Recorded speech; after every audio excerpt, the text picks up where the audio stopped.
Une trentaine de personnes étaient réunies devant la cité judiciaire de Nancy ce matin pour soutenir le nouveau Jour J, un journal alternatif créé par des étudiants de l'agglomération nancéenne. Le NJJ est réattaqué en justice pour une affaire d'affichage sauvage remontant à juin 2013. Peine encourue, 7 500 € par enseigne illégale.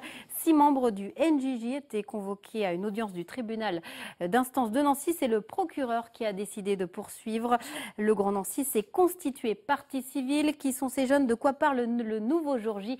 Eric Molotov et Boris Krachmar sont allés à leur rencontre. Il y avait une manif dans la manif mercredi dernier, celle de l'équipe du nouveau Jour J, le NJJ pour les intimes. Un journal alternatif avec ce mot d'ordre. Faites chier Rossino, faites chier le Crédit Mutuel et faites chier les notables parce que notre journal est on appelle ça, on dit qu'on est le seul journal pas encore vendu au Crédit Mutuel.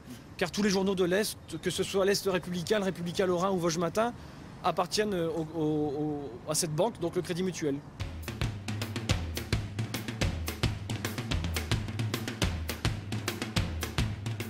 Direction Le Bon Temps, QG de la rédaction. Faut se serrer un peu, journaliste non rémunéré comme il se qualifie et citoyen motivé.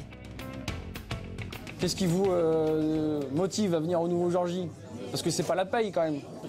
C'est vrai qu'il y a de la presse plus autofinancée qui essaye de faire son petit bout de chemin, de faire valoir sa propre conception de l'information. Et je pense que justement, ça fait partie de la pluralité qu'on essaye d'avoir en démocratie. Ça va être le journal des gens qui comptent pas. C'est-à-dire finalement, les gens qui sont partout mais qu'on n'entend nulle part. C'est-à-dire les précaires, les ouvriers, les employés, tous ceux qui représentent la majorité mais qu'on ne voit pas dans les médias traditionnels.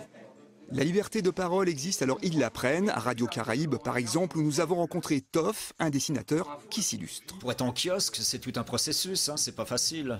Bon, au moins, au début, il était caché, le journal, mais on voit que maintenant, en passant dans les kiosques, il est pas caché. Mais il n'y a plus tellement de personnes curieuses aussi, heureusement, il y en a quelques-uns. Hein.